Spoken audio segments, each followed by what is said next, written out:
The shocking police crackdown on protesters in Ferguson, Missouri, in the wake of the police shooting of Michael Brown, underscored the extent to which advanced military weapons and equipment designed for the battlefield are making their way to small-town police departments across the United States. Although much tougher to observe, the same thing is happening with surveillance equipment. NSA-style mass surveillance is enabling local police departments to gather vast quantities of sensitive information about each and every one of us in a way that was never previously possible.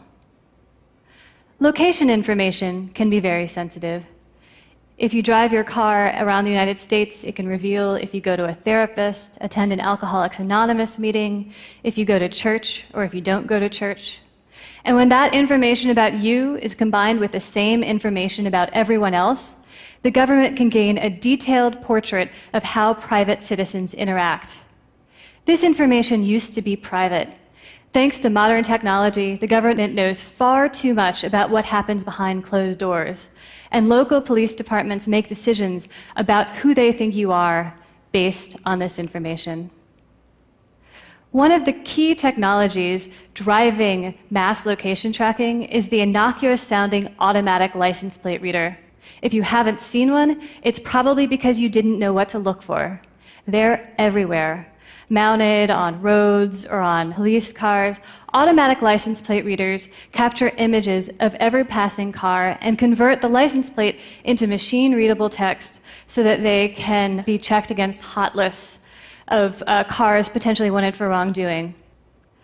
But more than that, increasingly, local police departments are keeping records not just of people wanted for wrongdoing, but of every plate that passes them by, resulting in the collection of mass quantities of data about where Americans have gone.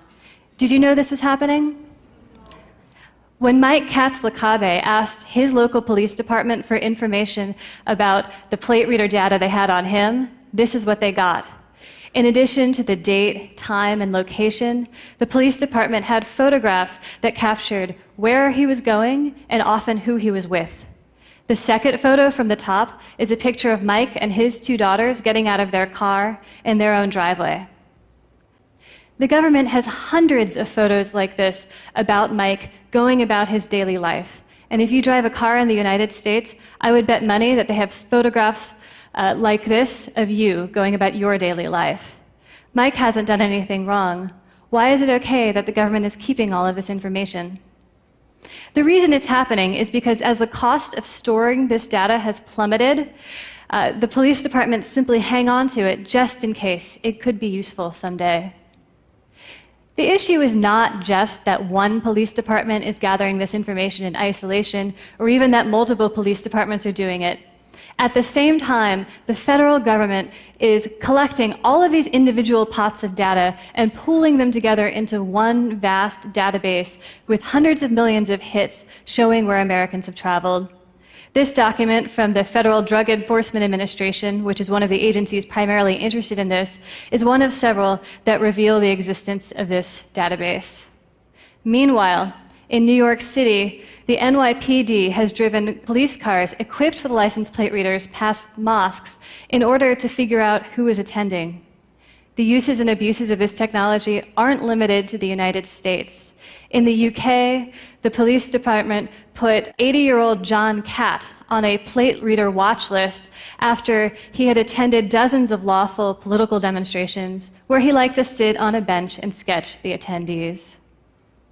License plate readers aren't the only mass location tracking technology available to law enforcement agents today. Through a technique known as a cell tower dump, law enforcement agents can uncover who was using one or more cell towers at a particular time, a technique which has been known to reveal the location of tens of thousands and even hundreds of thousands of people. Also, using a device known as a stingray, law enforcement agents can send tracking signals inside people's houses to identify the cell phones located there. And if they don't know which house to target, they've been known to drive this technology around through whole neighborhoods. Just as the police in Ferguson possess high-tech military weapons and equipment, so too do police departments across the United States possess high-tech surveillance gear. Just because you don't see it doesn't mean it's not there. The question is, what should we do about this? I think this poses a serious civil liberties threat. History has shown that once the police have massive quantities of data tracking the movements of innocent people, it gets abused, maybe for blackmail, maybe for political advantage, or maybe for simple voyeurism.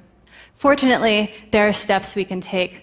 Local police departments can be governed by the city councils, which can pass laws requiring the police to dispose of the data about innocent people while allowing the legitimate uses of the technology to go forward. Thank you.